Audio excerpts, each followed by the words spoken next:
ya ẹ̀yin tèmi gẹ́gẹ́ bẹ́ẹ̀ ti mọ̀ pé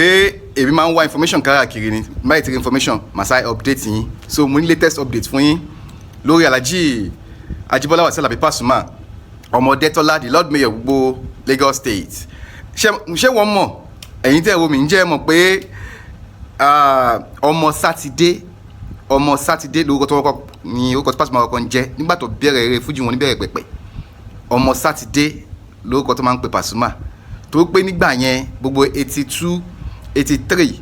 Pasuma máa ń lùlù wọ́n máa ń lu omele lẹ́yìn àwọn eléré lóríṣiríṣi mo ti sọ̀rọ̀ yìí rí bọ̀ mi ò rí ẹ̀rí láti fi báàkì ọ̀rọ̀ yẹn nígbà náà lọ́hùn mo ti wá rí àwọn ẹ̀rí tí ń jáde àwọn àgbàlagbà olórin tí ń jáde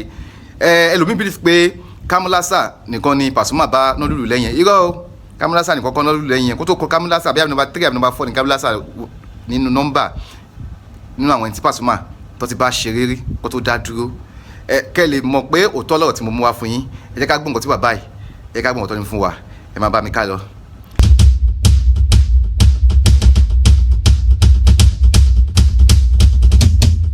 àwọn olùnàmú wà àtọ́yà àbúrò mi kan olú yẹn ìyẹn lomele ó lè ta ṣẹ̀kẹ̀rẹ̀ kò sí nǹkan kì í ṣe lẹ́yìn tó bá ti fi káàsì nígbò ya ń gbà yẹn mo fi ń dàpàrà ọmọ sátidé ni mo ń pè Jíbọ́lá Pasuma ọmọ mi ni kò ń sọ̀rọ̀ ẹnu àwọn àbúrò mi ló ń bá wa olú ombolúwa àti Ṣẹ́gun Eléwúrẹ́ tí wọ́n ń tẹ ewúrẹ́ láàrin ìjà tó kọlà báyìí so àwọn tọ́jọ́ máa ń wá ní ẹ̀wọ̀n jọ rìn ní nígbà yẹn àgbà tí n fẹ́ ṣe kó mọ òun pẹ̀lú Aliu Afárí Ogun tó di baálẹ̀ ní kí lẹ ṣe ń pe estate ọ̀nà airport yìí estate tó wà lọ́wọ́ sí Àjàó estate tó jẹ baálẹ̀ ń bẹ́ẹ̀ ń sìn ọmọ yẹn ó ìbá play rí náà ó bá play kóun náà tó ó ti wà lẹ́nu ẹ̀ tipẹ́ kò ṣẹ̀ṣẹ̀ bẹ̀rẹ̀ o àkókèrè o àwọn tán máa ń gbà yẹn nìyẹn Lukman ló kọ́kọ́ ń bá ṣeré lóṣòdì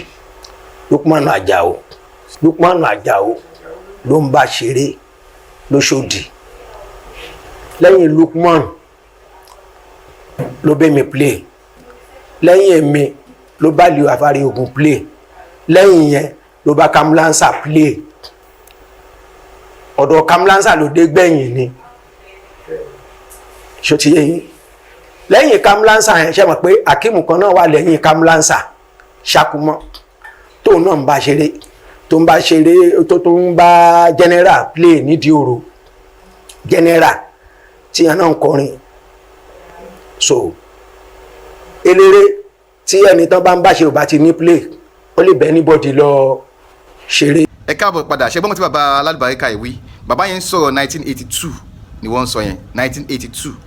lọ́wọ́ tí bàbá yẹn ń sọ yẹn 82 83 wọ́n ní ẹ̀yìn àwọn ní Pasuma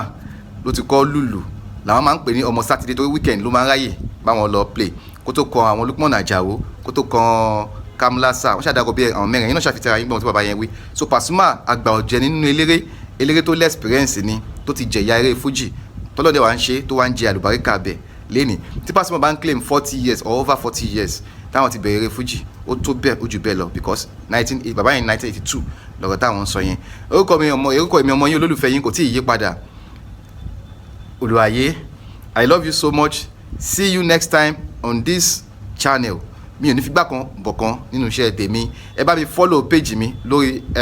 Facebook yìí ẹ bá mi subscribe lórí YouTube ẹ bá mi follow ẹ lórí TikTok Ọlọ́run afálẹ̀báyé kà sí iṣẹ́ tẹ̀yìn náà ẹ ṣé o èmi ọmọ yín olólùfẹ́ yín náà ni stay blessed I love you.